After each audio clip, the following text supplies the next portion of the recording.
No, just like I heard Mike, and Mike left a message. No, I saw Mike, he gave it to everybody. Yeah. Okay, it's after 6 o'clock. I'm going to call the meeting to order and we'll salute the flag. Pledge allegiance to the flag of the United States of America and to the republic for which it stands, one nation, under God, indivisible, with liberty and justice for all.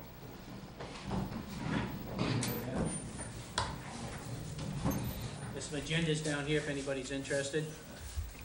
That's too much. First on our agenda this evening is pretty much a comment and recognition for a lady who passed recently since in this last month actually here in town. That's Agnes Potter. We mentioned briefly of her passing at a meeting, but we wanted to give a little recognition to her impact within our community and within the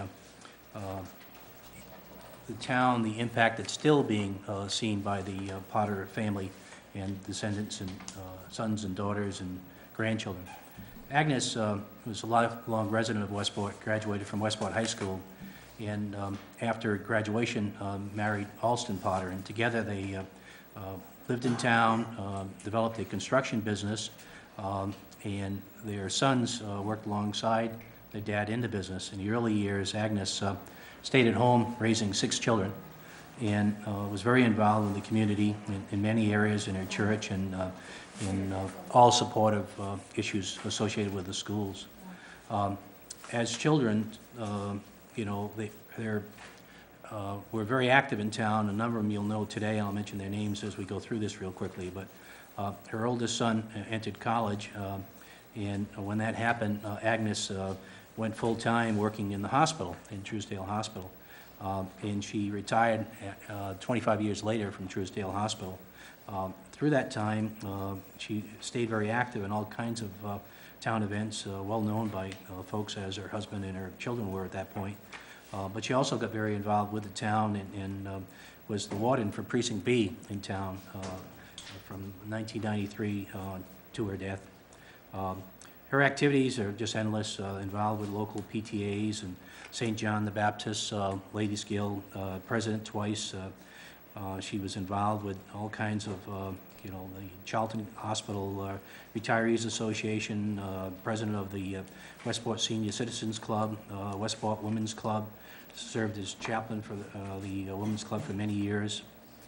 Very active in the town fair, as her children were. They were the Potter boys took over responsibilities from Harold Wood and Tom McGar, who were the originators of the fair, and the Potter boys were, you know, running around at their shoestrings when it first started, but soon after actually started running the fair and moved it from the Westport High School, purchased some property on Pine Hill Road, and that's where the fairgrounds are today. And her sons are still very active, as Agnes is too. Some people may remember their house was right on Main Road there. She would judge all the floats. That's right, Steve. The floats of the fair from her front porch, and you know, she had a pretty good view of that. But there's a lot of razzing going on in terms of her commitment in that regard. She's also a very active Red Sox fan. She has the advantage of keeping up with the game tonight. I don't have that advantage. I'm not sure what the score is, but I'm sure Agnes is that little extra that we're going to need to pull this series off, probably. She'll certainly be missed. She has Len Potter, who's been very active in town, and he was the one who went on to college that I mentioned earlier, has certainly made quite an impact. But you know, Ron Potter, Skip Potter, also very involved with the business part of it, and very involved with many activities, including the fair and all kinds of town-supported situations, school-related as well. As a mother of 6 children, I mean, her daughters are very involved. I could go on and spend an hour just talking about the commitment to the town that Agnes has made over the years. But her 6 children are certainly involved. There are 52 immediate family members in the Potter family, spouse, grandchildren, their spouses, great-grandchildren, and she celebrated the birth of 5 great-grandchildren just in the last 12 months. So She's going to be missed in our community.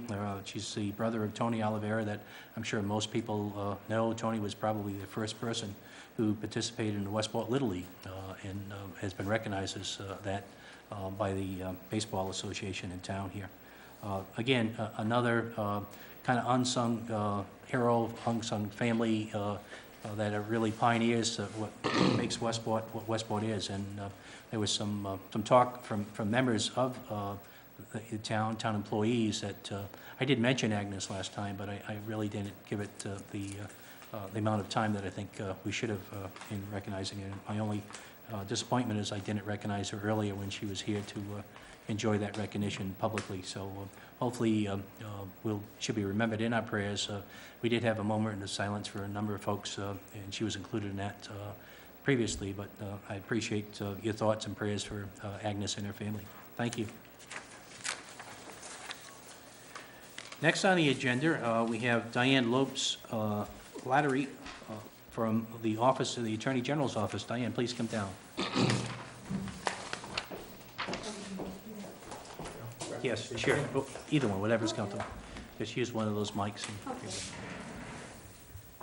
First of all, I want to thank the selectmen for allowing me to come before you today on an issue that we're much concerned about in the Office of the Attorney General. I work in the New Bedford office, and I've been there since it first opened in 2001. I do consumer mediation, and that process is a voluntary process trying to eliminate those complaints that would go to small claims court or enter into a civil. Not loud enough? Okay. It's just I'm short. People at home. I'm sorry. It's okay. And I called the Selectman's office requesting an opportunity to present to you a project that I'm hoping will interest you. We had done a similar project with the City of New Bedford with a licensing division, and it turned out to be very successful. And so when I called, it was simply because, and I'm really surprised that you have 52 Class 2 dealerships. I never hear of probably about, I want to say 48 of them.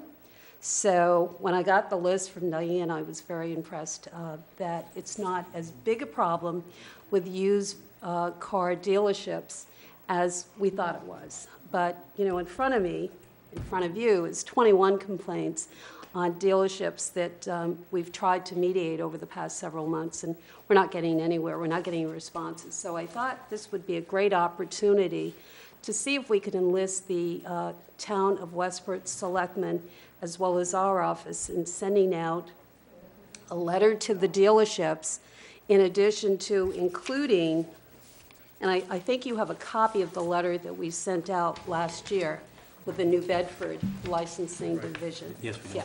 Yep. Letter similar to this, you know, just including to each one of the dealerships this excellent guide, the dealer's guide to used car. It's you know, we've seen tremendous response and result as a result of sending this out, that our complaints from the New Bedford used vehicle dealerships, it's down to nothing. In addition to that, we do hand out to our consumers copies of another wonderful publication. And this is one that I usually, when I'm dealing with the dealership, I'll also include a copy of the CarSmart book, just so that they understand what the consumer rights are. But I thought it was very helpful if they could have this as a guideline for when they're doing transactions. Some of the problems that I see dealerships with is neglecting to give the retail installment agreement. You know, they're actually getting consumers that are coming in, they're giving the consumers the impression that they're getting financed for a vehicle. Consumer leaves with the vehicle 5 or 6 days later, they're finding out that, well, they didn't get financing, so they have to come back. And in a couple of instances, cars have actually been repossessed. because of the misunderstanding.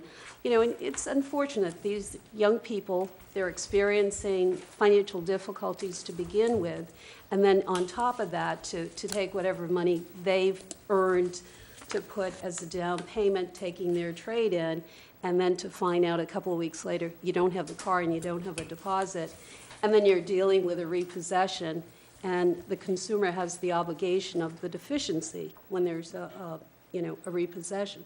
So I was hoping that we could probably tighten that situation so both the dealership doesn't have that problem, nor does the consumer find themselves in financial straits because of it.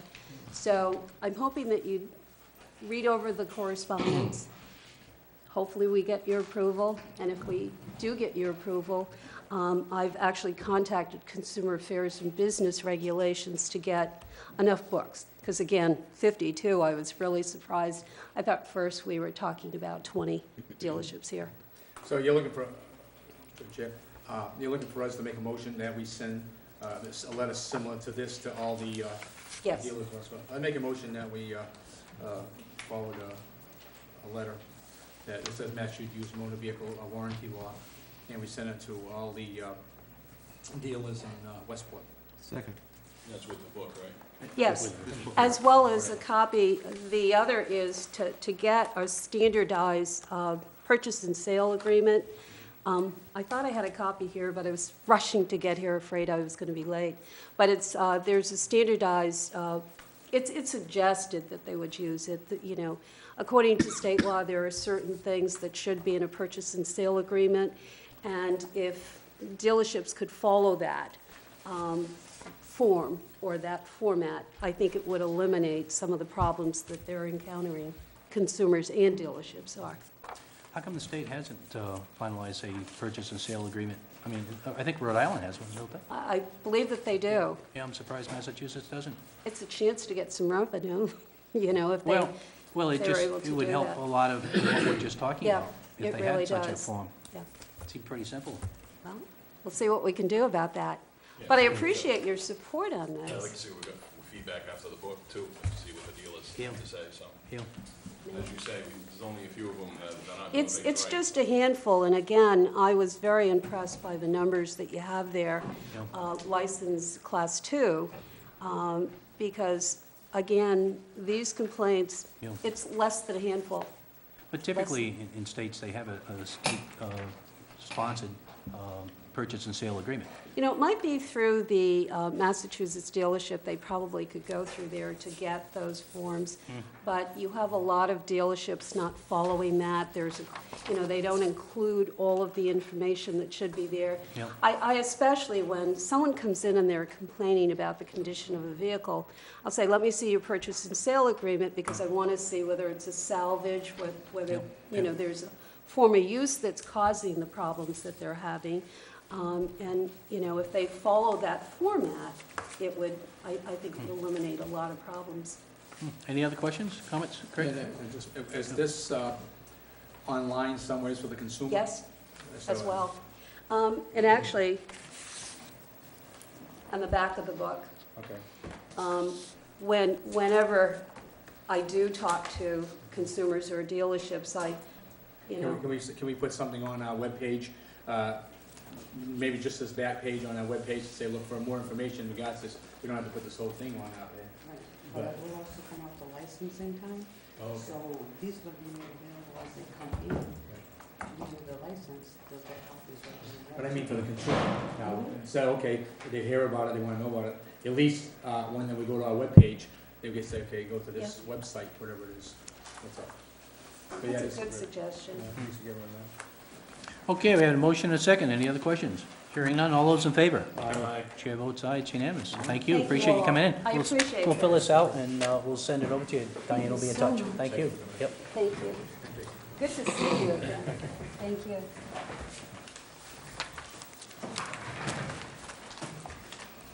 What's that? I'll be in touch.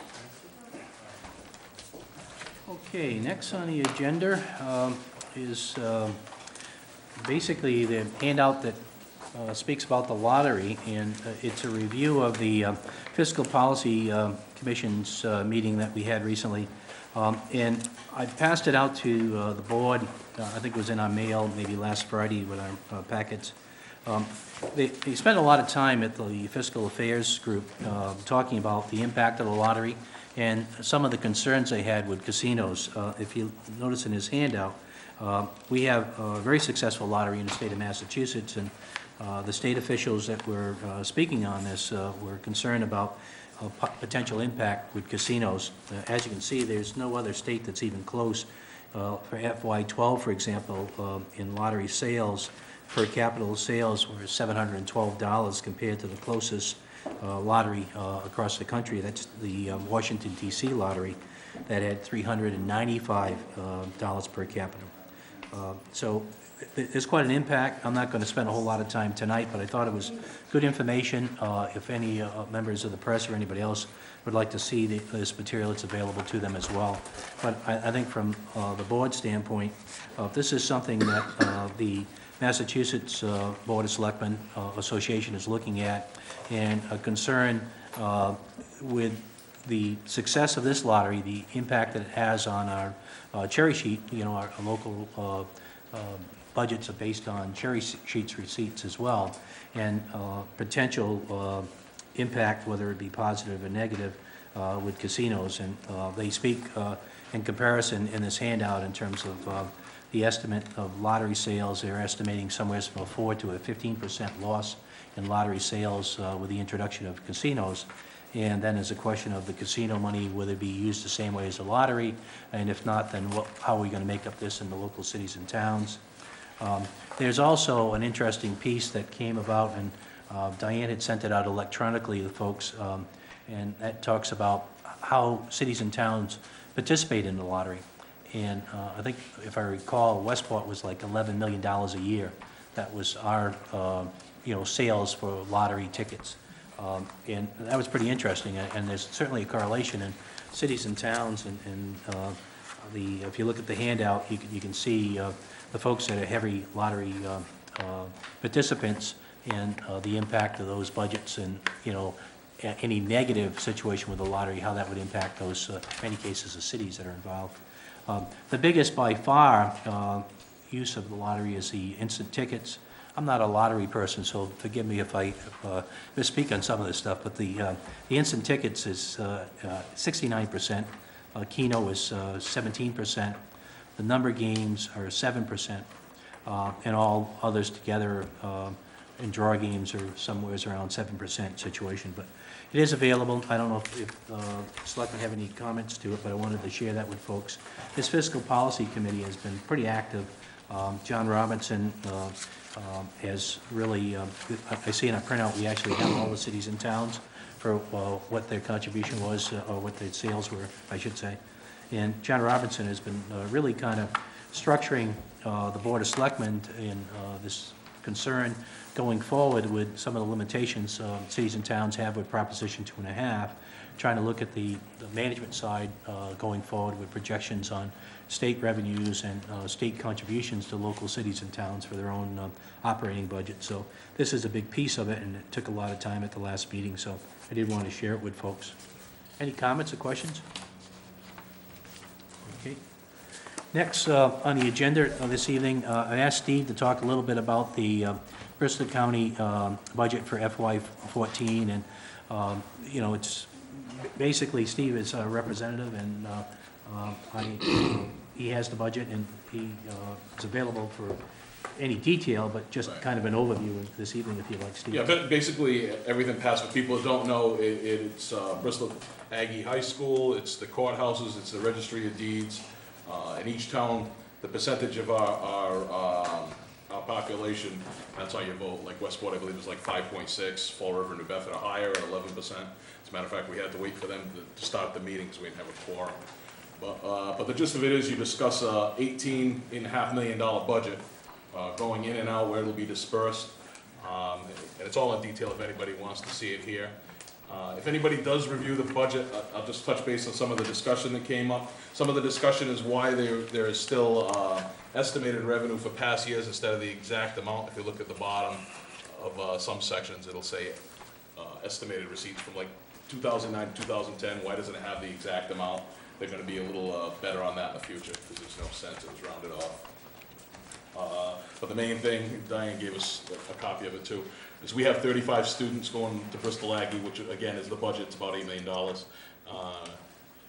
we want to make sure that, you know, we have some input. If the budget was going to be cut, obviously it'd be a big concern for us, even though we don't pay a whole heck of a lot. We pay $1,717 per student, times 35, so it's $65,246. And that's pretty much the gist of what the discussion was about. There was a little bit of discussion because each registry office is getting a 2.5 increase, and like Berkeley asked why they're getting a 2.5% increase when the towns are so tight, et cetera, but that's just utilizing the budget. Another good question that came up is the print shop budget you'll see on here is $90,000. Why can't we do more online and whatnot? They print a lot of materials. Matter of fact, book binding and whatnot, their print shop does. So they're gonna take that into consideration in the future. And that's pretty much a majority of what there was. I don't know if the board has any questions. It breaks down to, as you say, Bristol Agricultural School and Registry are the two big hitters. I have the numbers if the press or anybody wants one. Yeah. Any comments, thoughts? Good, okay, thank you. And Steve, you've been our representative for a few years now on that. Yeah, you know, it wasn't as contentious as some years. Things are pretty calm, but yeah, they've been on there for a few years. The courthouses, of course, could use a lot of work, and we're trying to find budget for that, and the sheriff gets a certain amount of money that we have no say in, so we argue about that we can't take it. Okay, next on the agenda, Craig had asked that we have some discussion on warrant articles 17 and 18 for reconsideration, so I want to turn it over to Craig.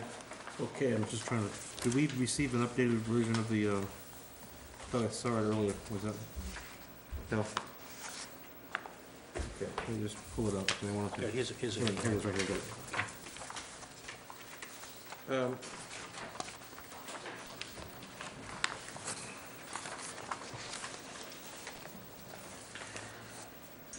Clearly, I'm doing something irregular here because I was on the losing side of the last motion and had asked that both 17 and 18 be reconsidered.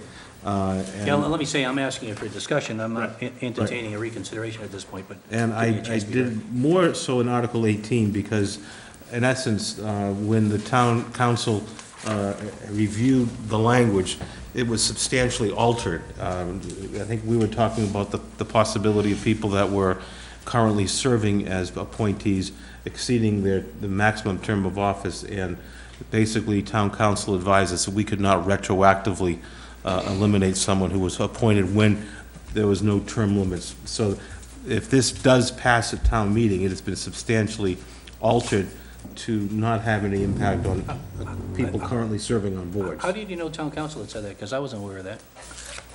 It's the language that was inserted. Yeah, but you said they inserted that language for a particular reason. I didn't know that. Yeah, it was in the version we got last week. I know it after was we- inserted, but I'm curious how it got there. And you just said that The town council limitations. said- You quoted town council, I was just curious in how you get that information. from Because I reading- mean, as chair, I wasn't aware that town council, I didn't have any conversation with I had town no council. I had no conversation with town council. Jack, either. how did this get changed? I don't have my copy in front of me. I'm talking about going forward. In other words, I'm asking this because I thought that Mr. Sullivan, Michael Sullivan, had changed that. And Michael called me, said he couldn't attend the meeting tonight, and I said, well, you know, Craig's going to bring this up, and I told him he had an opportunity to do so, as anybody would.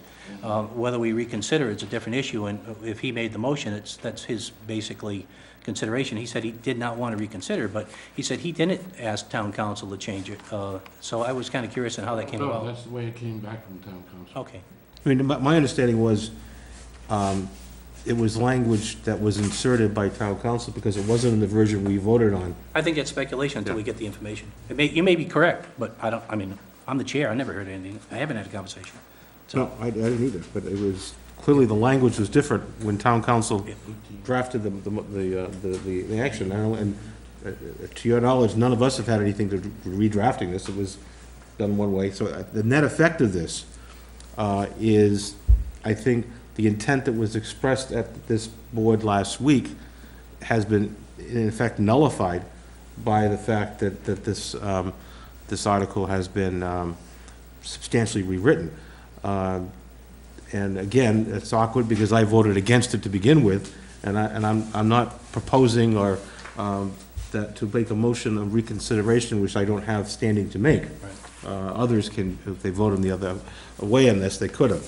But I do want to make a point, this is for the public as well as the media present, that as it is now currently worded in the warrant, it would not have any impact on any appointee currently serving on the town of Westport. Right. But as it stands, and the person who made the motion is very comfortable with the wording of the motion, I mean, I'm, for one, I would rather see term limits in our town, but I was looking at one particular area that has some examples of other cities and towns that have term limits for finance committees and reasons for them. I went along with the committee when they wanted to broaden this situation. I asked that it didn't include elected officials, but in terms of the wording, in terms of the opposition, if we're talking about going forward, if anybody served on any board, and there's a concern about it, I think Mr. Willett mentioned somebody who'd served 19 years on a board. Well, this means they can serve another 12 years before the term limit would take effect. So, you know, for people that are arguing about term limits, and the argument is that, you know, you're eliminating people for participation, I mean, it's at some point, we're at least encouraging that the town has to participate a bit more than the same people after, you know, this example would be 12 more years from whenever this would pass. So, you know, that's the other side of it. But again, the person who made the motion was, my understanding was Michael, and Michael said he really would like to bring this before the town meeting and have town meeting weigh in, whatever their opinion may be on the subject. I think, Dick, you probably seconded it, so. even I if you second were- it, and again, if this is gonna be the article that's going on, we're talking 12 years out, so I think it's not really not doing any harm, but up to town.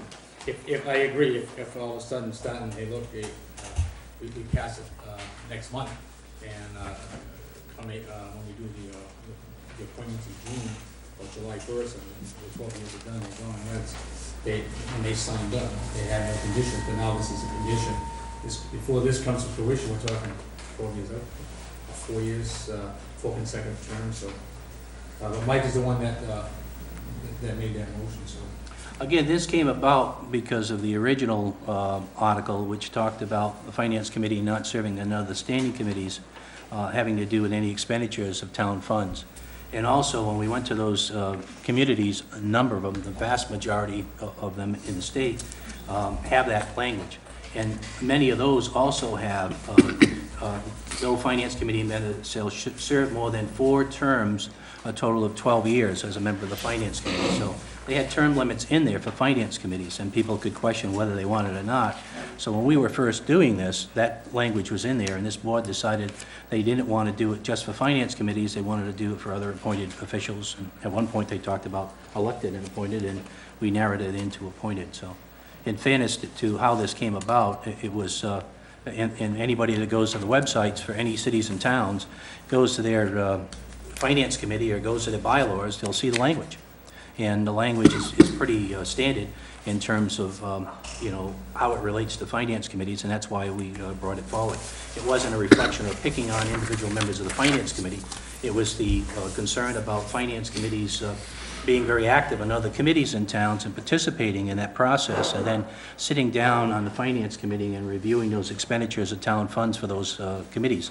And many communities have not only asked that they not stand on standing committees, but they put a limit in terms of their term of office to encourage other people. Finance committees are really an extension, whether elected or appointed, they're an extension of town meeting, and it allows, with term limits, participation for people in town meeting. And if people tend to go there a long time, then it limits where that participation could go. So for discussion purposes, I'm not trying to limit you, and I apologize, but I think that was something I wanted to add to it.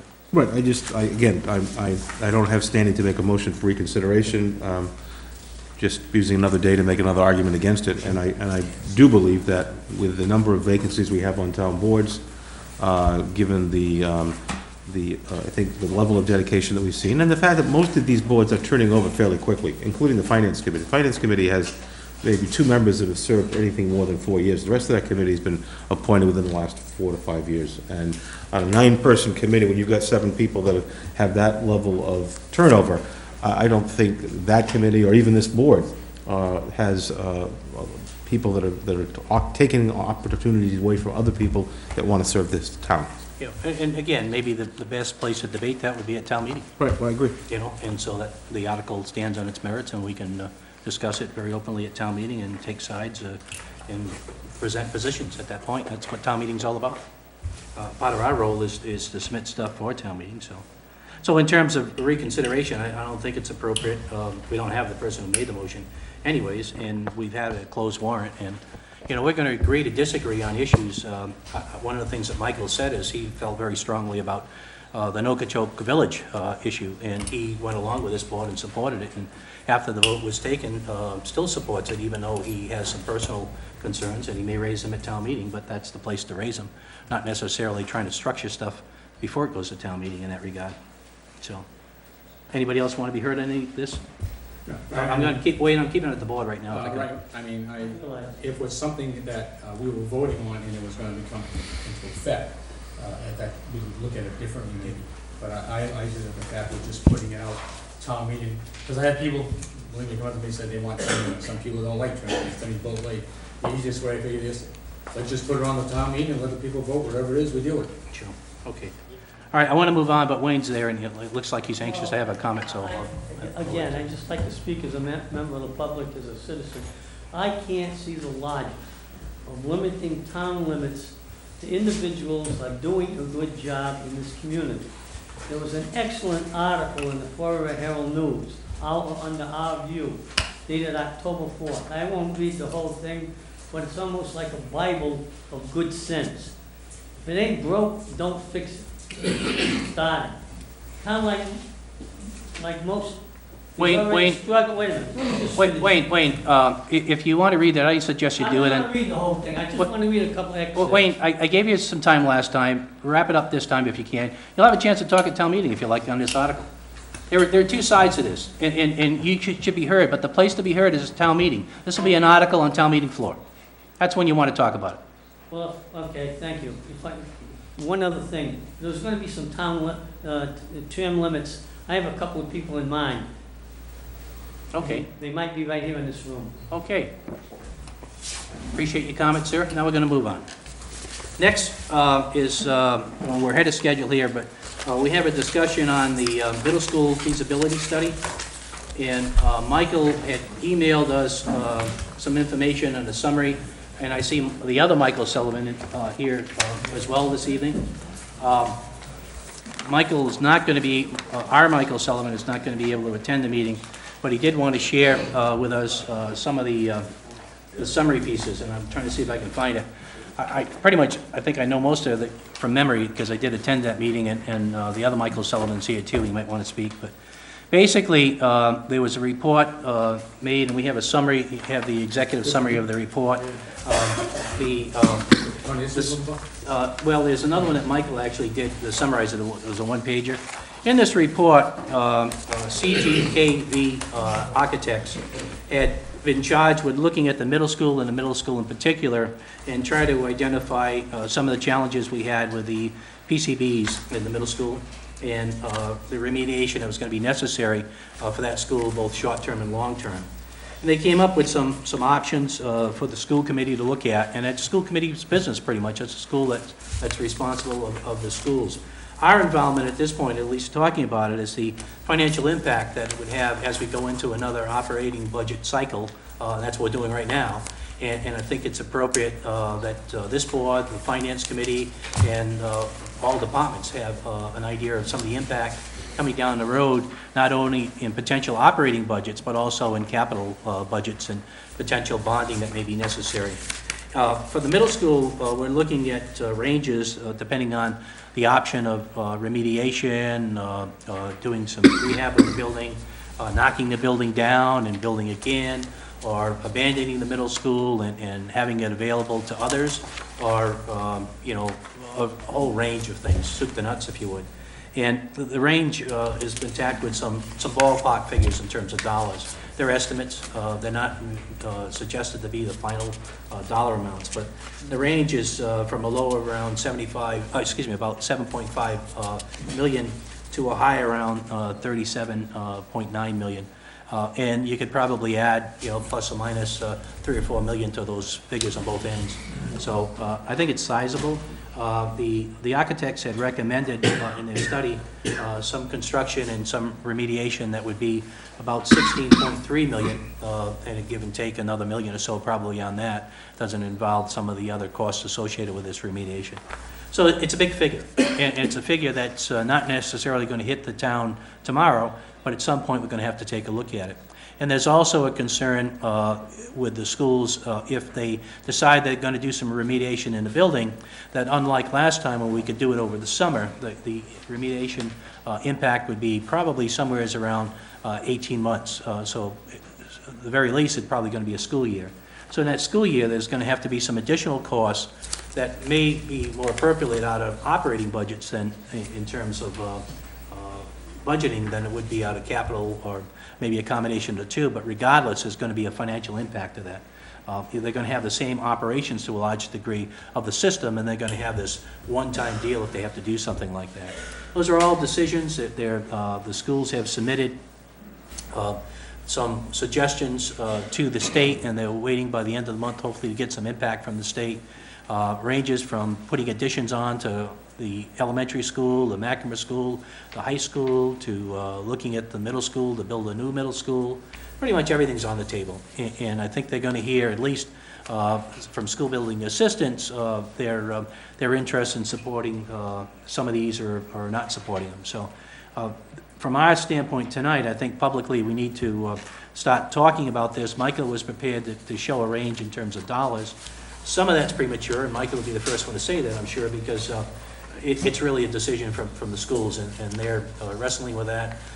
They probably would want to do additional research for the high school and the elementary school and the McNamara School impact with those buildings as well. This is sort of like visioning not only for the short-term issue, but the next 30 or 40 years with our school district, and the decisions that are made now hopefully will be something that will have a financial impact, although great now, but will have a stabilizing effect over the next 30 or 40 years. So it's something that I think we need to get on the table. We need to be very public about it.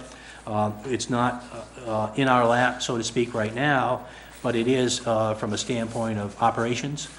When we deal with operation budgets going forward, when we deal with reserve funds or stabilization or bond rates, or pretty much what we do on our side. There's discussion of looking at the Council on Aging building and addressing the roof on that building.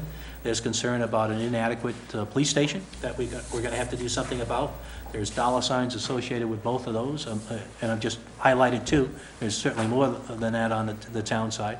But we have to look at this in sort of a planned, design way, and where we've had ongoing discussions. I have had personally with the chairman of the school committee, and told him that we understand this is in the school committee's ballpark. We're not trying to undermine that process, but we are concerned because it does impact the town. It impacts the town in operations, and it'll impact the town as it relates to capital costs. We also think it's a town-wide problem. We don't think it's just a school committee issue that they have to deal with. This is something in terms of town-wide, the quality of programming, the educational system is something that we take pride in. The high school just came back with an excellent report in terms of their accreditation, and they got the highest level. And I think that should be noted. There's lots of good things happening within the school that sometimes we don't talk enough about, but there's certainly a challenge financially going forward here in the short term, and we'll be addressing it. There'll be some discussions, I'm sure, this week, and ongoing discussions with members of different school committees, subgroups, and budget committees, and full boards, and so forth. But from the standpoint of the town, I think, Steve, when we start talking about operation budgets, I think we really have to look at potential sources of revenue going forward, and we have to look a little differently, I think, at the reserve and stabilization in particular, to see what we can do in emergency one-time revenue situations. I think that certainly when we deal with the schools, if they have to move students out of the building for 1 year, there's going to be a cost associated with that, and hopefully the town would look at how we could support that on the operation side a little bit differently, and where that money's coming from. because if it's coming out of other budgets, that's gonna be a real problem. And I think we have to look at where the funds come for our operations in our town and those sources of income. And then we also should have some kind of strategy for these kinds of one-time expenses that are gonna occur, emergencies, storms, you name it, that they're gonna happen, and we need to have some funds aside to deal with those emergencies. And in this particular case, through no fault of the schools in terms of the building construction, we have to look at how we're gonna deal with this. We've already committed $3.2 million. We're already paying principal and interest on that. That's impacting every budget in the town. So to say that this is just a school problem is unfair to everybody. But on the other hand, we have duly appointed and elected officials in the school side that are responsible for the day-to-day operations, and we want to allow them to do their job and not necessarily look over their shoulder in the process. Having said that, I want to open it up to the board, and I know, Michael, you got your hand raised, and certainly recognize you. Any comments from board members on what I said? Just come in the back, so Michael, did you? Yeah, I'd rather sit than stand. So Sure. I'll join you. I didn't have an opportunity, first I'm in attendance this evening because the chairman wasn't able to make it, so I'm not the regular liaison, but I'm happy to share an update on items of significance from the Westport Community Schools. On the particular report, I haven't read Michael's memo, but it's important to recognize that this report is certainly not in a vacuum. This is part of a bigger strategy. The superintendent, Dr. Colley, has put together a 6-year plan. One of the keystone points of that plan is the statement of interest that have gone to the state. They have not yet notified us on what their response will be. And this was a strategy that we shared back in the spring. In fact, let me point to the concept, if you will, was that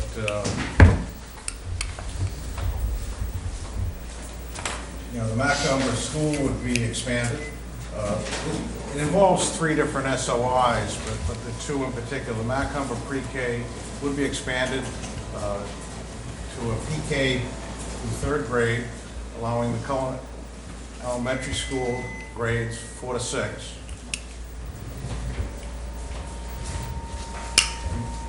The current middle school building may allow space for administration. So these details, which are in the SOI, and these are available through the administration's office on what went through. On April 10th, the Board of Selectmen signed off on those statement of interest. So getting back to the study, there's 2 reasons we had to conduct a study on what we would do with this building. One is certainly if the direction of the statement of interest unapproved, or if we can't gather the support in town that recognizes that's the best route of investment, that as the 6-year plan indicates, we have to come up with a plan for the use of the building beyond the 5-year plan that we have submitted to the federal government, the EPA. So we have a very clean building being monitored on a regular basis, the middle school, and part of our responsibility is to come up with options for that building. So we looked at if we're continuing to use that building as a middle school, and that's what these figures are. So it's not the only option. We are looking at other options, as I mentioned, the SOIs. But if we were to continue down the path of keeping the Westport Middle School as a middle school, this is what this report addresses. And as Chairman indicated, it's between 16,000 and 38,000, or actually 7.5 is the low end, million, I'm sorry. I wish it was 1,000. yeah. I'd buy the coffee If for I us. say it long enough, I'll believe it, but certainly it's millions, so. The detailed report is online, and certainly it's very thorough. It addresses going forward, as I said, currently our middle school has source material that's been removed. We have encapsulated remaining PCB source materials, and we monitor the air on a regular basis. That keeps us in that building for approximately 5 years from 2011, when we identified the problem. So. Yeah. Well, what it's worth, Michael, let me give you this one. I guess they didn't send a copy. We received a copy from Michael, the other Michael Sullivan this afternoon, our Michael Sullivan, from the Board of Selectmen. And because he wasn't attending this evening, he summarized the options here. And the first one that he put down in conversations with the architectural group that presented to the school committee. Michael Sullivan, by the way, is our representative from the Board of Selectmen to the school committee meetings, so that's why he was having a dialogue with him. The first option he put down there is an estimated $5.5 million, which is what the architects were saying, which would cost to knock the building down and take it away. And so the problem disappears to some degree, but you have to deal with the contamination that's in the building. So the less expensive option, according to the architects, is eliminating the building. Now, that doesn't solve other problems within the town, space issues going forward for the schools, and, space issues for the town. So when you start weighing in other factors, if the town is going to do some major construction for their needs, or if there's something that they do some combining, I brought this before the board probably a year and a half ago, of looking at enrollments at the schools, Michael, and looking at are there other ways of doing this, maybe a 7 through 12 option or whatever. And those are, again, those are matters that the school committee is going to decide anyways, but looking at it from the school standpoint certainly is the way to go educationally. Looking at it from the town's standpoint, from a financial standpoint, we're looking at what makes sense from other, I mean, we hate to make a commitment to other construction costs, other millions of dollars in various areas. When we have this, we know that we've got to address it. So hopefully we can have some dialogue going forward as what's a long-term solution that's the best interest of the schools, and then having seen that, how can that impact the town, and maybe do some things creatively on the town side to reduce some costs. I would suggest, and this is my bias as one member of this board, I'm not speaking for the board members, but I would suggest both in the town and the school side, we might be looking at more buildings than we need for the operations that we have or project to have over the next 5 years. So there may be some ways of combining on both that might be worthwhile. Maybe it requires some additions, but you might have a 30 or 40-year plan that maybe you eliminate a couple of buildings on the town side that's getting up there in age and use, and the cost associated with maintaining those. And if you can cut down the cost on the town side, that's funds that are available for town-wide use, school and towns. And I think that the same thing would apply in the schools, looking at populations, look at what the capacity of buildings when they were built, recognizing there's changes within school districts and requirements for curriculum that require different square footage use and needs within the schools. But I think collectively we need to start addressing some of these potential costs associated with those decisions. All the stuff that we're seeing is the study from the architects to make the school hold students. And they say, 12 years and under, it's a different level. Have we looked at what it would cost if it would be an adult population inside that building? Say that building would become a town building. I know the standards, everything else is different because it's adults. Do we have a cost, what it would be for that? Well, that wouldn't necessarily be under our jurisdiction unless we enhanced our adult education programs, which No, I'm is just a good saying. idea. Right, no, say this, that would become, quote, the last of that, we're a new town. It would be no more than the $7,400,000. That's my thing, because the students, we eliminate the students, because it's a different threshold for them. versus- And depending on the use, it might not be that 7 million. If it's, it would have to, it's dependent on the age group. how long the occupants are there, if we're parking equipment in there. You know, if we turn some of the area into garage space and storage space, certainly we wouldn't need to address the PCBs in the same way, so it depends on the use. So that study hasn't been done, so that's another thing we probably have to do. Well, What's again, what's a timetable in the schools, do you think at this point to come up with where? Well, that's what I again want to highlight. The April 10th vote of the Board of Selectmen was, I'm under the impression, following the option of ceasing to use the school building and having it become a town building. So the grades, again, the statement of interest says the grades housed grade 5 through 8 would shift to renovated and expanding buildings through additions that allow the town to reduce the number of school buildings from 4 to 3 buildings. So in terms of the timeline, I want to go back on the timeline to April when we discussed the plan. The plan's in place. It's a good, solid plan, as I said, that Dr. Colley, working with the Capital Improvement Committee in town, came forward with our decision to submit our statements of interest. I hope to hear an update.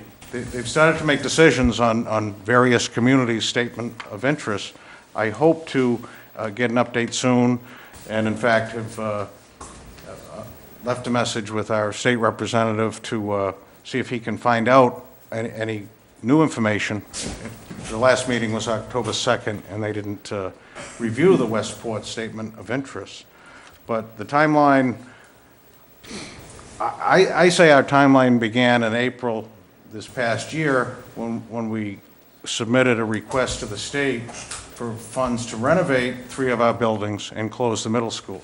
So this report is looking at, if that doesn't go through and we stay right in that building, which is in my view,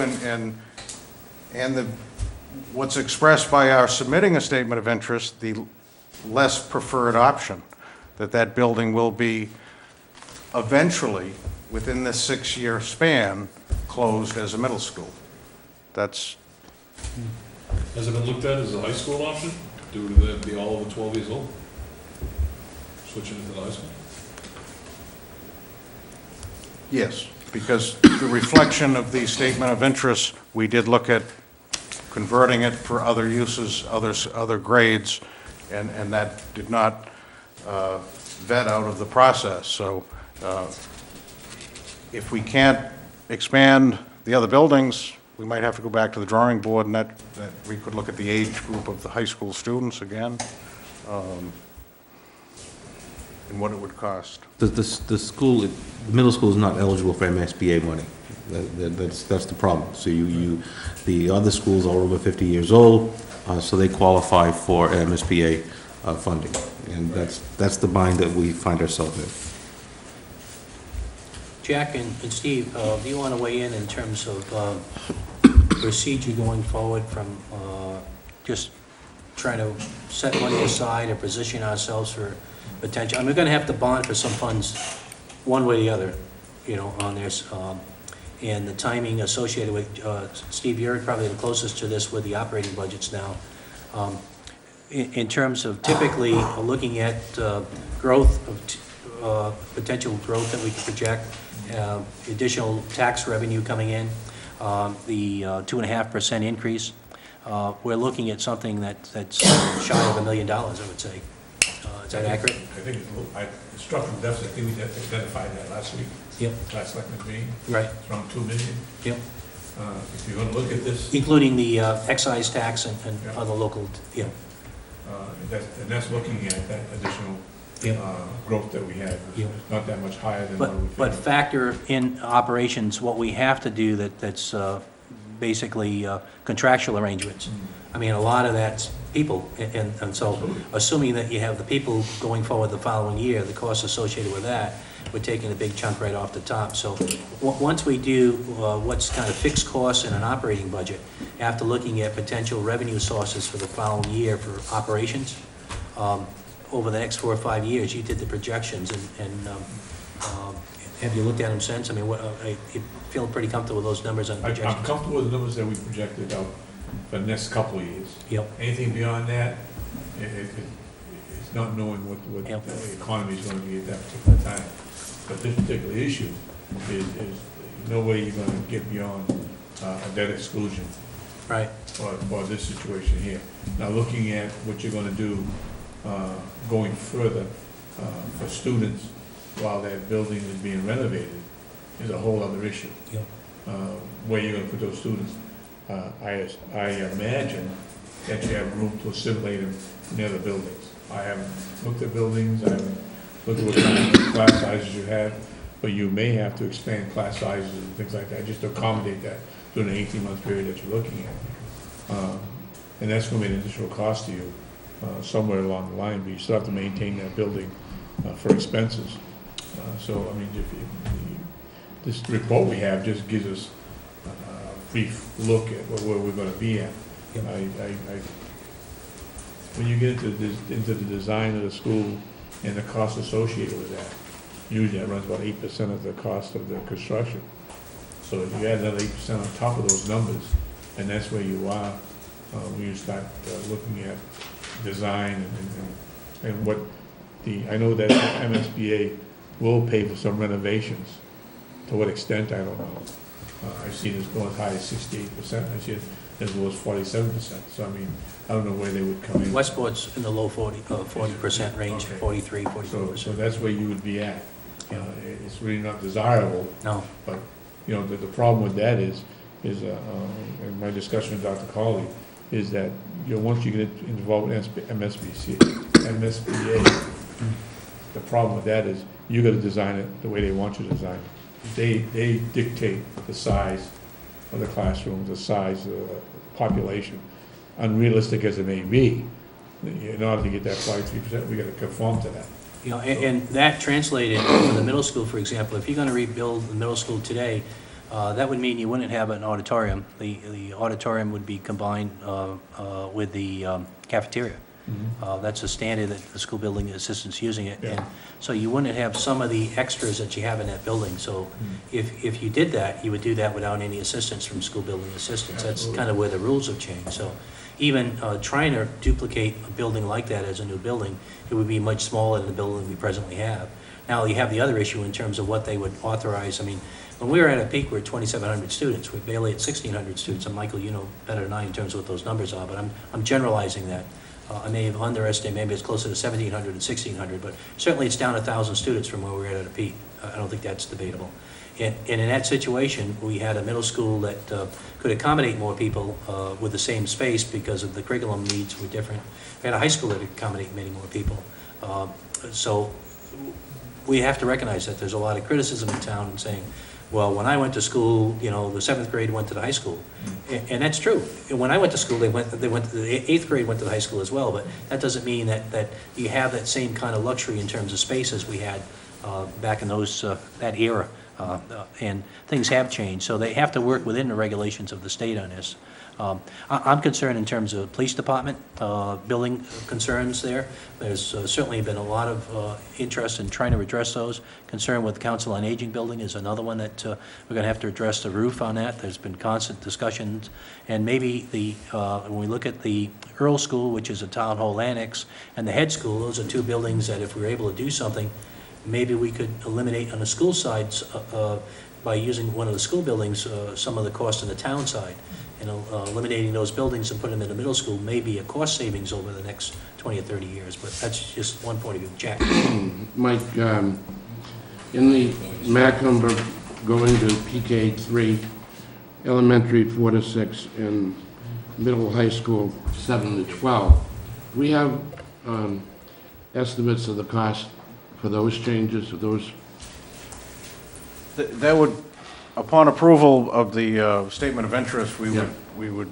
But they're they're on the list. They're each an SOI, correct? Yes. That's correct. So there may be some estimated costs, but the first step, if the project was approved, would be to go out and get actual figures, just from the study standpoint. Okay. But I don't have those figures. The quick way of doing that is you get a square foot price for school construction in general, and you can kind of do a fast estimate based on the square footage of it, the additions, and unless you're doing a cafeteria or a gymnasium or that kind of deal, you know, like a special lab area, Yeah. that's a pretty good ballpark. And they're up there. Did they give you the price a square foot on this estimate? Pretty sure they did. It's sizable. But it's standard. I mean, the state uses that all the time, and it's, you know, It's over $200 square foot. yeah, it's closer to 3, I think, Yeah. you know.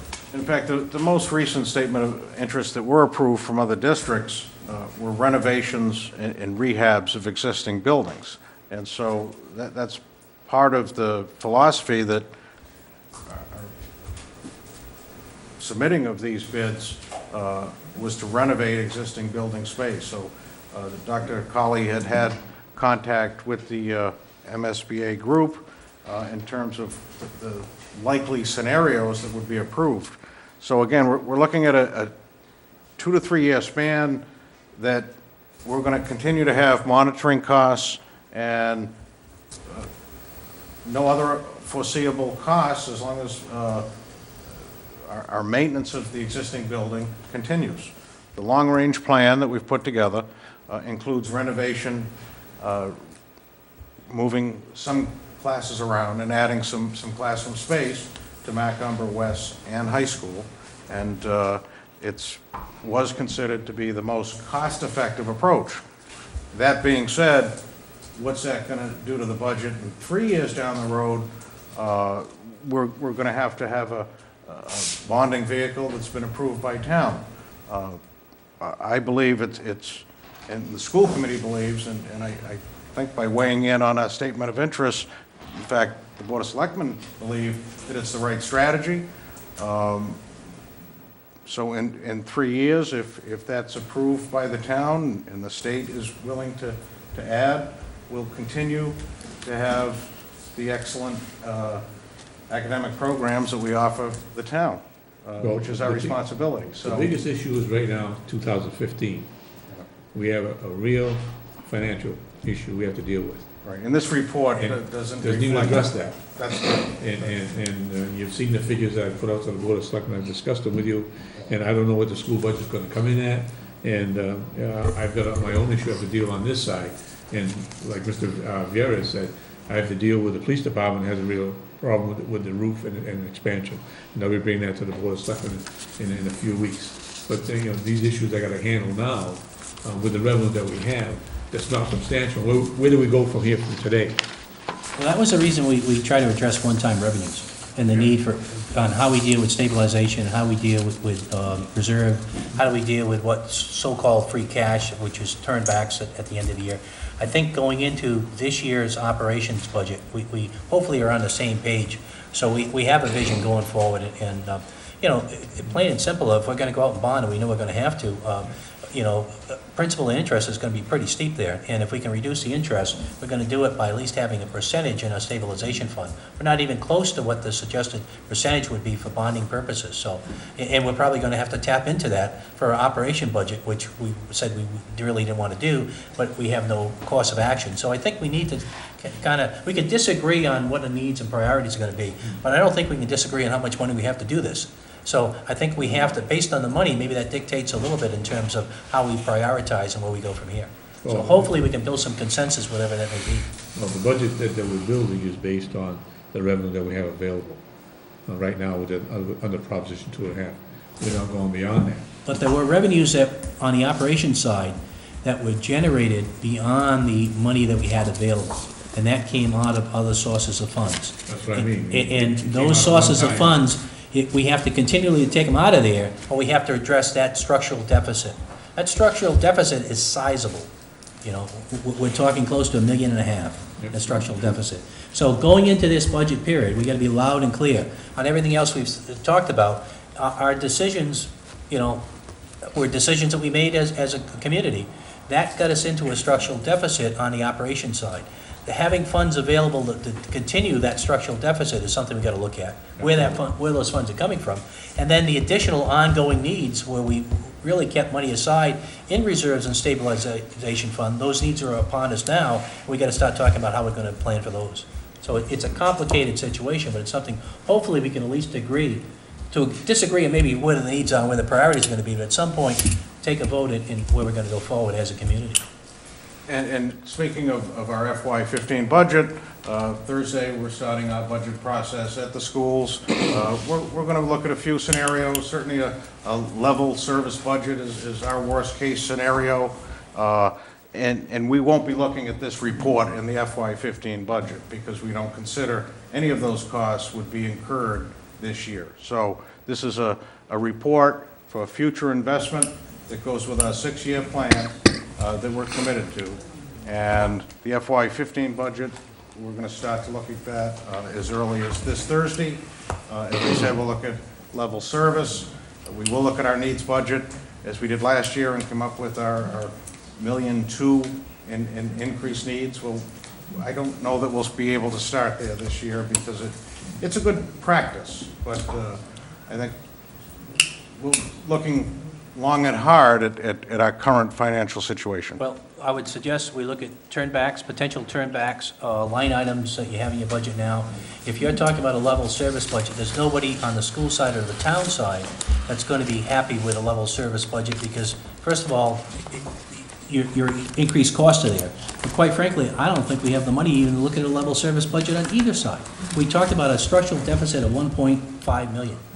A point of order, we're having a budget discussion, I don't even see the budget on the agenda tonight, and this is an item, a discussion, Westport Middle School feasibility study. We spent a few minutes on that, but I think if we're going to have a budget discussion, we should have the right kind of materials in front of this board, be prepared to discuss the items, and this is a lot of speculation and a lot of... I would rule you out of order. I let you have your comment there, and you're certainly entitled to your point of view, but I rule you out of order. This is certainly appropriate for the town to be discussing.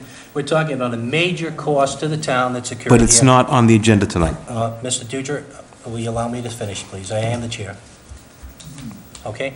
I think this is in order, and that's why we had it on. We're going to start discussions. I think it's appropriate.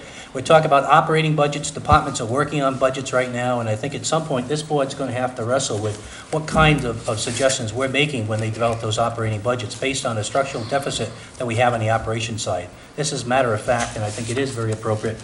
Based on the feasibility study and the information that we received tonight, I think the discussion that took place is appropriate. Any other comments? Michael, do you have anything to add? No, thank you for the time to share the update. Thank you. I'll send Mike Sullivan some questions. The other Mike Sullivan? Sure. The real Mike Sullivan. The other Mike Sullivan, yeah. We'll get some options. Our Mike Sullivan, sure. And the schools have open meetings on this. They'll be talking, is there a meeting this week, Michael, from the school side? Yeah, special meeting on Wednesday. Okay, that's a Budget public Thursday. meeting? Public meeting. Okay, so, because Steve was just asking, he had some questions. No, I'll send it to Michael Sullivan, like I said. I'm not going to be at your meeting. Thank you, though. Okay, all right. All right, next on the agenda are action items. The first one is approval of the special town meeting warrant. We actually approved the content and closed it, but this is with the wording and adjustments from the attorney, I guess, right? Diane, is that what you have it on it? I make a motion that we accept Is it even necessary to do that? Because why we, you say you believe so. Who put it on the agenda? I don't think we need to do this. Do we need to do this? Didn't we approve it last time? You already approved it last time. Yeah. Yeah, we did. Closed the warrant. Yeah.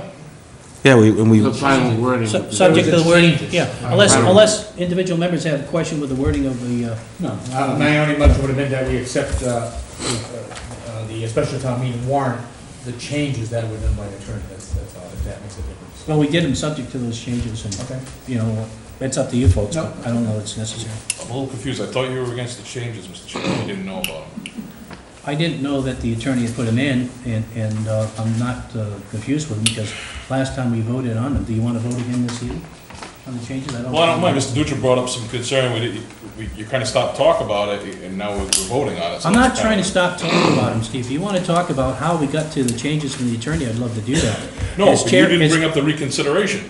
If we're not going to talk about it, in effect, if we don't approve of it, we could be a tied board right now. Right, well, let me suggest, first of all, you don't reconsider a warrant that's already been closed, you've been chair, and if you're gonna reconsider, the reconsideration would come for somebody who made the motion, you know that as chair. That person has said he doesn't want to reconsider it, the person who did the second on that says they don't want to reconsider, so I don't know how I close discussion. Point of clarification, anyone who voted for the motion can move reconsideration. Okay. All right. So there were 3 people that voted for the motion, and 2 have said that they weren't interested, and the chair was the 3rd one, I understand, who voted for the motion. Yes. And I've said I had no interest in entertaining it, so I don't know how clear I could be. What's the problem? Let's move on, okay? Next on the agenda is the Mass Municipal Association Annual Meeting Attendance. Diane, I guess you put that on? I guess we have in the Early, packet. but, I mean, I guess we got it in the book. You know. Well, you don't have to have the town pay for it, you can still go. I mean, I went last year, and, you know, Go for it. Pay for it. what's that? So I could have done it. Yeah, let me know if the funds are available. Okay. Thank you. So in our packets, we should have the information, the meetings typically in January, they've got the speakers, they're asking for registration. Here, Mr. Chair. So registration could be done. Diane, you put it on because you want to submit the names, or is that how you? Well, any board member that wants me to handle Okay. it, as long as you'll give me. So anybody interested, plenty of contact notice. Diane, okay? Next is approval of engineering services contract, Tibbetts Engineering, Beach Ave. Who's speaking on that? Is that Steve or Jack or? No, I can speak on it. Okay. And you realize that we've brought Beach Avenue to a position where we don't need to go to bid for the paving of that project, completion of that project. And Tibbetts is providing a contract for that, to prepare the plan specifications. And he's presented you with a contract, lump sum of $3,500 to pay those documents for you, go to bid and make a recommendation, suggesting that the Board of Selectmen move to award this bid contingent upon approval of Chapter 90 funds to do the job. I'll make it so moved. The monies are included in our estimates for Chapter 90 funds. A motion, to have a second? Second. Any questions, comments? Is this coming out of any scheduled roadways? Can we just ask Chris that? Or is this a separate Chapter 90 fund? Chris, the Beach Avenue funding, is that separate funding or is it coming from roadways we had planned to resurface? Coming for roadways. Same maintenance. Same overall fund? Is there anything you know that's gonna be neglected if we move forward with spending funds there? No. If you can keep up? Yes. Any other questions? Hearing none, all those in favor? All right. Aye. Chair votes aye, it's unanimous. Next is municipal bid for government surplus auction. Steve, you want to speak to that? We're gonna be looking at, we received bids on that, suggest the board look at another alternative, and we'll have people in the scrap yards come look at it, see if we can get a better price on that. Okay, yeah, I think Chris had mentioned that as well, that he'd get some initial prices, so. So we have these, but we're not necessarily moving forward on this yet. We're gonna look at what the options would be. We might be able to increase this in price-wise. That's what's scrap. Question? I'm sorry, here, Dick and then Diane.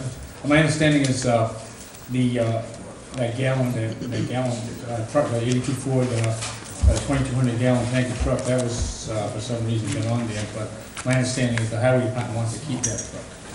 We're going to experiment, Chris wants to experiment this winter using a liquid type of chloride on there to keep the ice off the road. So that would be So for, we're gonna use that for that purpose. so we'll be dealing with the other 2 vehicles. Diane, do you have a question? Yeah, because I have to contact the bidders. Yep. Are you gonna vote to reject the bids? It might be premature to reject the bids. I think we need to do some due diligence and look at if this is our best option or How many days do we have to, how long do we have to? It's normally as soon as the board meets after the bids are accepted. No, I mean, Once it closes, once it then it closes. goes to the board's next meeting. That's where they decide either to take or reject. Well, we're definitely rejecting the one for the gallon tanker truck. That one's off, because we want to keep that for the town. And then we have the other 2.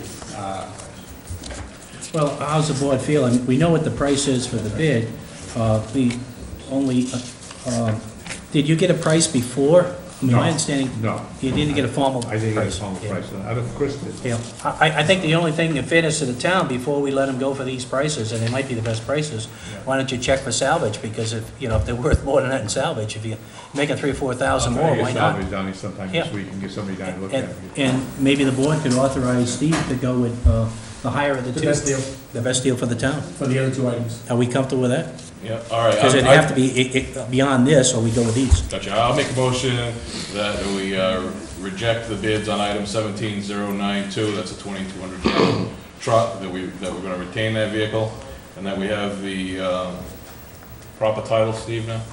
What's your proper title? Business manager. Have the business manager look into item number 17091 and 17093 to see if the bids exceed what we could get locally. That's the motion. Do you have a second? I'll second that. Any questions? All set? Hearing none, all those in favor? Aye. Chair votes aye, it's unanimous. Okay, next is approval of one-day license for the Holy Ghost Club. Let's see if I can find that license.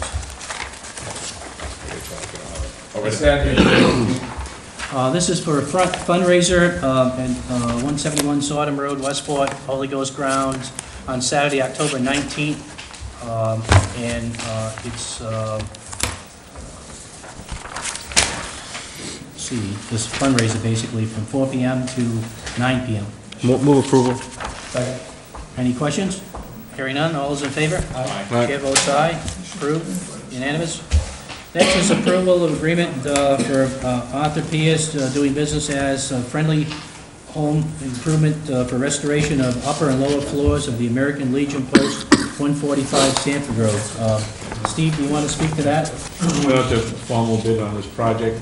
The low bid was $26,600. The member of CPC were here for that opening, and we make a recommendation, the board award that to them for those repairs and renovations. Make a motion that we accept the contract. Second. Any questions on this? Hearing none, all those in favor? Aye. Chair votes aye, it's 4-0. Next is approval of agreement for John F. Shea Company for restoration of Slate Road on Town Hall. Steve again. Again, went out to bid for this through a formal bid process. We received a total of 21 bidders requested bid packages, and 5 were submitted to the town for consideration.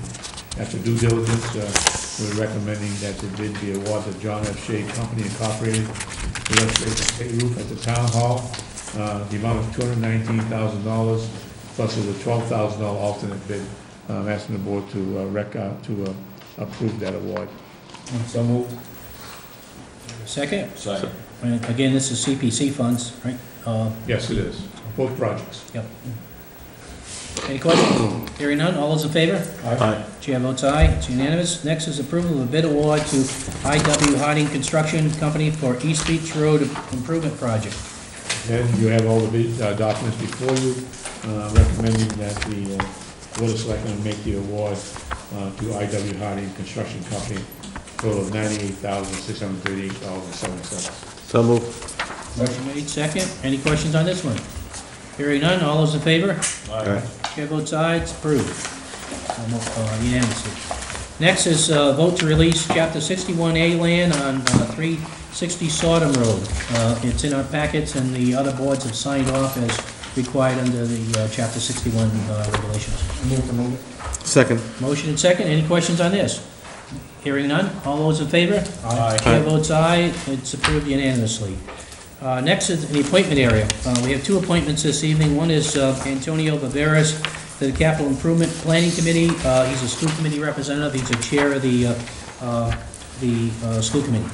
I move accept the recommendation of both Okay. the second. Antonio Viveras to the Capital Improvement Planning Committee and Michael P. Sullivan to the School Improvement Fund. Okay. Second. Motion and second. Any questions? Hearing none. All those in favor? Aye.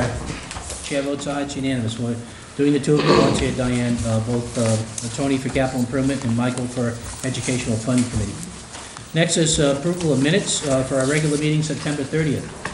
Everybody had a chance? I did, everybody had no problem with that. Is it necessary to do it this week, though? Because usually Mr. Sullivan comes up with some stuff. Yeah, He did on, Online? yeah. Oh, I didn't catch it. He was, I think whenever possible, we should keep the minutes as active and online, and the public knows what transpired, what the votes were, and all that stuff That's as fine, well. I just didn't know. Obviously, at the full board review. Yeah, sure. If he gave input, it was, that's fine. yeah, it was only one spot he wanted. Okay, I didn't notice that. Yeah. I'll make a motion that we accept the minutes. Second. Okay, any other questions on that? Craig, do you have a chance to look at them, stuff too? Yes. You okay? Mhm. Okay. All right, motion on the floor. All those in favor? Aye. Chair votes aye, it's unanimous. And question and answer period, do we have any, Wayne, would you mind looking, see if there's anything outside there?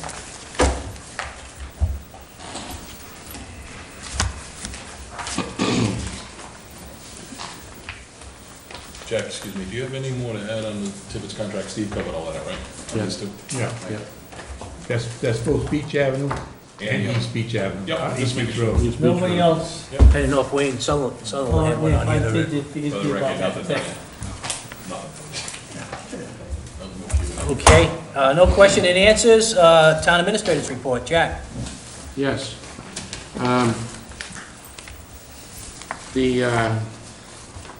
For the past 3 weeks, I worked on the following: water treatment system, searching for a site, receiving the cost, and sending to bond counsel, working with Jonathan Hobble at DEP, and scheduling a meeting to consider a delay in the construction until Fall River system improvements are determined.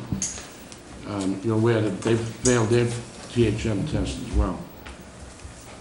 And I should say East Beach Avenue, Chapter 90 application and handicap access options. Harassment training preparation, copied materials, and discussed use of the fire station training room. and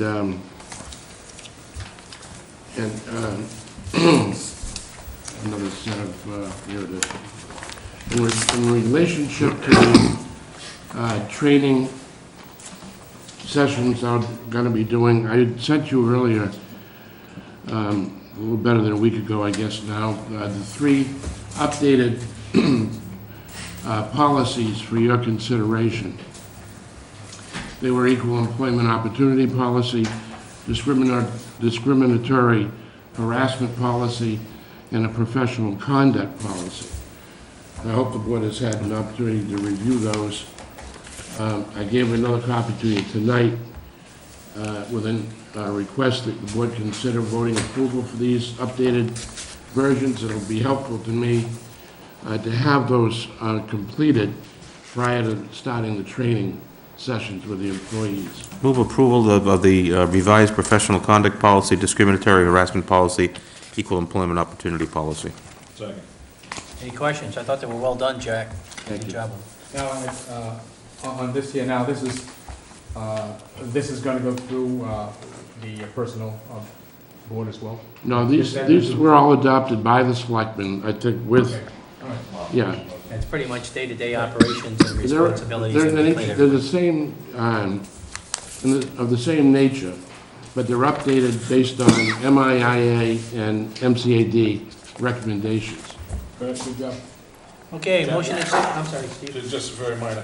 Page 2, discrimination complaints, number Roman numeral 4, just there's a typo in the middle of it, Denise's number's wrong. Okay. Get that, Diane? No, we're good. Page 2 of equal opportunity policy, Roman numeral 4 is just simply Denise Bouchard's number's wrong, they forgot a digit. Telephone number. Telephone number, sorry. Oh, Okay, you wanna show it? Gotcha. Oh, Okay, I see, thank you very much. Yep. Motion on the floor in a second. All those in favor? Aye. Chair votes aye, it's unanimous. Go ahead, Jack, continue. The town meeting warrants, discussion with the finance committee, Bowers Avenue wetlands restoration. That is in progress. Chris is making great progress in completing that. We have to complete it by the end of October.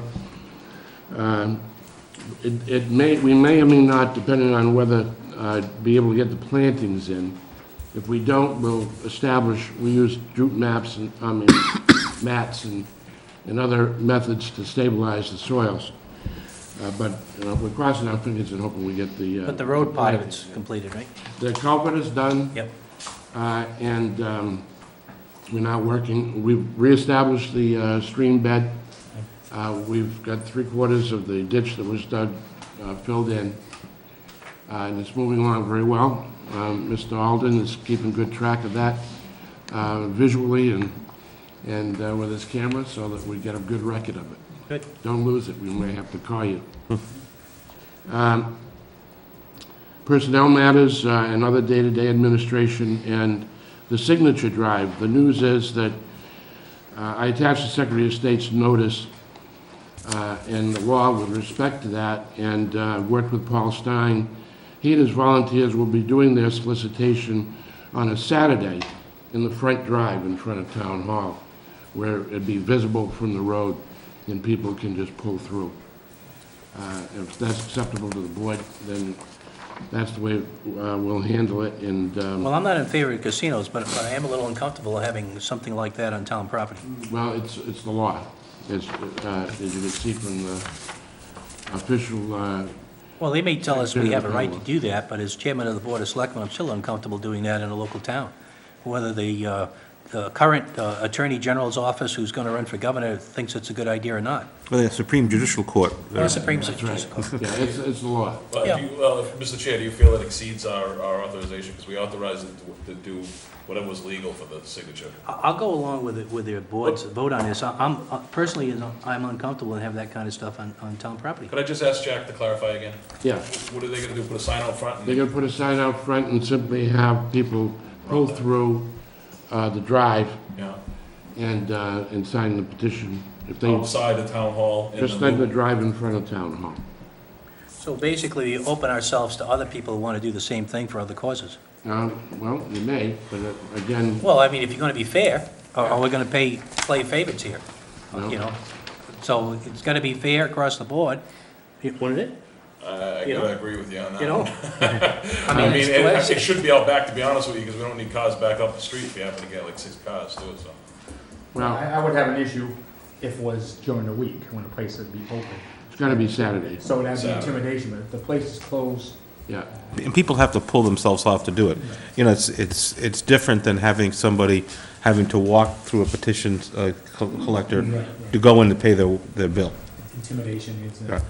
But I think this is a voluntary, Yeah, it's akin to some of the other things that we do, would let groups do in terms of the use of the lot in the back for special hazardous waste cleanup days and things like that. but both the United States and Massachusetts constitutions protect the right to solicit signatures on nomination papers and ballot question petitions in a reasonable and unobtrusive manner in open public areas. And open public areas, I define, one of the definitions is municipal property. And you can read all about it in the handout. So if I wanted to do something on term limits, then I could do that at a future board meeting, and there would be no Most certainly opposition. could, if it's a- There'd be no opposition for board members here to allow me to do that. maybe It was a on ballot. Saturday or Sunday, right? If it was a ballot question petition. Don't look for me to yes. sign the petition, that's all. It's up to the board, you know, I've said my piece. Let you do it on a Saturday in February, we don't have no problem. Well, does he need permission, or? No, I don't think he does. Well, I would suggest that if the board feels that they want to do this, that you send them a letter supporting it. If you feel that you don't want to do this, you send them a letter saying we're not supportive of this, and let the next, card come from him. There might be other sources. I will move that we empower the town administrator to work with this group within the framework of the law to collect petitions. We did that already, though. That's our exact motion. Yeah, that's what we did Well, before. then we're fine, we don't have to do anything. But this is collect petitions on town property. That was his request. That's what it was But originally. we approved it last week, 2 weeks ago. Yeah. But not on town property. No, Yeah, it wasn't. I understood it to be in the office, He just wanted to some be, lady. initially, when he was here, he was talking about coming into the building. Right. I know he leaving it was. Yeah. I know he was, but I thought the board had a different point of view in terms of Well, where that's we're why gonna allow we're- him, and I thought that's that's why we why- did this research. And I thought that's why he came back quoting the Supreme Court, allowing us the authority to do such if we wanted to. That's why we're outside now and not inside. Well, It's without disruption and being in an unobtrusive way. so his request is to do it on the front. Is your motion to do that, or do you think that was in your last motion last time, Craig? I mean, you want to make another motion, I mean, I wonder what authority we have over these going forward, but I think I would, if you, again, I would restate that we would encourage the town administrator to work with him within the framework of this law, as we understand it, to provide access for collecting signatures. I think there should be a time frame in that too as well. I don't want anybody at 10 o'clock at night coming in to have to be saved, No. and, you know, I don't know what time when. Yeah, during 10 reasonable, o'clock in the morning till, if the time clocks is at 4 o'clock in the afternoon, case closed, or 3 o'clock to rent. But I think there should be a time frame. 9 to 4? that's Yeah, fine. and that's more than enough. Is that the baseball score, or is that the time of baseball operation? score. I'm hearing conversations taking place here. Is that the baseball? No, I don't know. What's the baseball score? 1-0 Boston. All right, all right. Now I feel better about 1-0 this. is just a George, I simple appreciate it if you don't interrupt the board when we're in action, but I'll make an exception this time, just as Mr. Dutra is doing it with going on town property. Craig's got a motion on the floor. We have a second? Have a second to his Yeah, I motion? just second it. I have a second, okay. All those people that want to allow petitioning in the front of our building, say aye. Aye. Well, the chair will go along with it, but just remember, the reason I'm going along with this, other people have the same right. Well, next time we have an override, I'll be out there. Yeah, I mean, obviously, we're hoping Yeah, it's and not I, gonna get and, abused for something. you know, personally, I'm against casinos, so I'm all for them doing the petition. I'm just uncomfortable with it, so. But I will support it to go along with the rest of the committee on this. Okay, That's it, Mr. Chairman. all right. Steve, do you have anything more? You pretty much covered yours already. All right, we get correspondence. Through you to Jack. Jack, did you see the thing from Charter? I'm glad we didn't have the meeting last week. They overpaid us, we gotta get Yes, back they did. 75,000. Yes, we, I'm glad we didn't spend this last week. Well, wait a minute. Just because they said that, Yeah, do we have are we to? sure that that's the case? we're checking on it. Yeah, I was gonna Okay, say, so this Yeah. next meeting, right? So, Yeah. yeah, Thank you. let's It's make amazing what sure, happens after you sign the contract, isn't it? let's make sure that we owe they're on money. solid Oh, yeah. ground, or, you know. Just making sure you saw it. you Yeah, know. I handed it right to the business manager to check. Okay, correspondence. First one, a request was received by Mass Health Workplace Advocates for proclamation declaring October 20th to 26th as Freedom of the Workplace Bully Week. And in our packet, we have a official citation for that, if it's the pleasure of the board to move forward with this. I move that we sign a proclamation declaring next week as Freedom from Workplace Bullies Week. Second. Motion and second. Any discussion on it? Hearing none. All those in favor? Aye. Chair votes aye, it's unanimous. Next is a notice of filing, public hearing, procedure conference, and request for comments was received from the Department of Public Utilities regarding a petition for N-Star Electric Company. In our packet, we have the notice from N-Star, petition for N-Star for approval from Public Utilities for a 1-6 long-term contracts for procurement and renewable energy and renewable energy credits from 6 individual wind projects pursuant to general laws, and they list them, and long-term renewable contract. And for more information, you can go to a website, www.mass.gov//DPU for any more information on this. Jack, or Steve, do you want to speak to this at all? No, forwarded to Mr. Connors. Okay, there's no action necessary on this, it looks like. Request for responses regarding coastal and estuary land conservation program was received by the Office of Coastal Zone Management. That's in our packets as well. This is basically requesting for proposals if folks are interested in partnerships with non-governmental organizations are encouraged, and this is to work with coastal zone management areas. Any questions on this at all? Hearing none, we'll move on. There's no vote that's necessary. Last one is a request for received by the United Nations of Greater Boston for the proclamation. This is the same as they requested last year. Any comments on that at all, or It's the one we action? didn't do, or we did do? I don't think we did it last year, actually. I won't support this. As I've done for the last 3 years, I'll move approval and get voted down. Okay, so there's a motion to, you want to say the approval is for a... United Nations Day Yeah, official United proclamation Nations Day, proclamation by the board, on October 24th. October 24th. Do we have a second for that? Hearing none? I guess you won't get voted down, we're not gonna make the Well, motions go this year. It's true. So, To be honest with you, yeah, but you don't have to. No, I Speak it know, on. I know there was some Yeah. volatile issues. I know it. Yeah. I don't know what it is now. You're not interested in Hey, seconding? Tony, you're setting the record here. What's that? I want you to know you're setting the record. I know I am, Thanks for so, jinxing them. you know, we're not done yet, though. Okay, any other comments coming before the board? We're gonna be, under other business here, we do have a approval of a common vicular license for Bubba Fish Seafood at 549 American Legion Highway. And we have the application for the license in our packets. And it looks like